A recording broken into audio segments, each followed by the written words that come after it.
Hey guys, I'm Roman, also known as Romanesque. I play the Elder Scrolls Legends, I stream the game on Twitch, and I'm a coach on Gamer Sensei. In this video, I will cover the first part of the top 10 cards from the return to Clockwork City that I believe will influence the metagame the most. At position 10, we have Excavate, a 3-mana cost card that draws an item or a support from your discard pile. So this is not a card that looks very strong at the first glance because it's 3 magicka, draw a card, and that's not very good.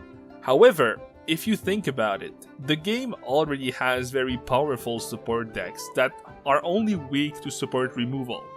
Having the ability for 3 magicka to get back one of your very powerful supports like College of Winterhold or Orb of Vermina is not that expensive because for 3 magicka you don't get a random card, you get your win condition. I expect that this will see significant amounts of play in support decks and it will not make them tier 1, but it will make them reliable enough that you don't feel miserable for losing to Vicious Drawer, and for that reason I expect this card to see a significant amount of play. In position 9 we have Riften Lawkeeper, a 4 magicka 4/4 with Breakthrough that gives you 4 health on summon. So this card looks very exciting at first, but the main issue is that it is in yellow. So while having access to 4 points of healing in a body that's decent on curve is powerful, it comes with downsides. First, it's 4 magicka, which is the worst possible magicka value in yellow because it competes with Hive Defender and Cloudress Illusionist, which are almost auto-includes in every deck. So it's going to be hard to fit this in your deck without losing out on a good curve. Moreover, the breakthrough in a deck that wants this card, which is a much slower deck, can very often be a downside, because you will often have to break runes to trade off small creatures. Besides that, it's still in the top 10 because it's a very high power card, it's one of the better 4-drops in the game, and for that reason, I expect it will see some amount of play. In position 8, we have Memory Wraith, a 5/5 for 5 in blue that banishes your opponent's discard pile on summon.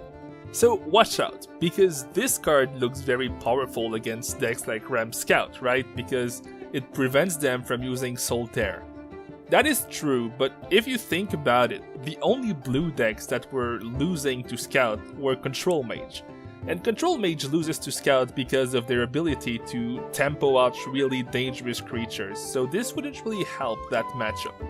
However, it is still a 5/5 for 5 with a positive effect that is in blue, a color with extremely bad 5-drops, and has the potential to stop Soul Tear decks from taking over the metagame, something they have done in the past.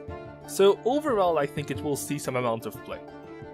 In position 7, we have Barrow Stalker, a 2 magicka 2/3 in purple with Drain and Guard. So this is a very simple card, but a very powerful one, because purple always had Windkeep Spellsword, but they did not have other powerful 2-drops, and many purple decks were forced to play defensive 2-drops from other colors or simply Dragontail Savior, which is not optimal in defensive decks. Barrow Stalker has a great stat distribution and the Drain keyword, which is really powerful in mid-range and especially in Sorcerer because it lets you activate your Royal Sage, which is one of the most powerful turns in the game. I believe this card fills a great niche in purple 2-drops and will see play in most mid-range decks.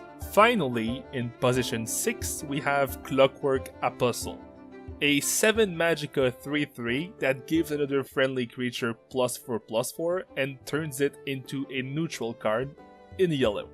So this card looks somewhat innocent at first because it's tempting to add up the stats and say, well, it's a 7/7 for 7, which is not that good.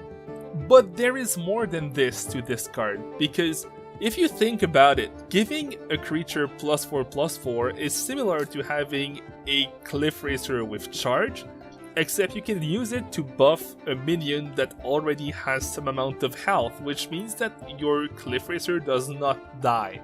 So this minion will very often give you a very powerful trade with a creature that survives.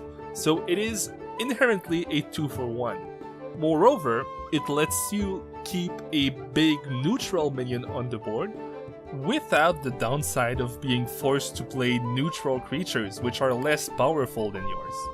So it could let you activate some of the new synergies from the expansions with a very powerful mid-range tool, so I expect this to see play in many mid-range decks and some neutral decks.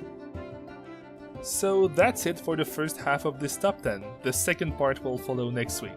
Thanks for watching, I'm Romanesque and I'll see you next week.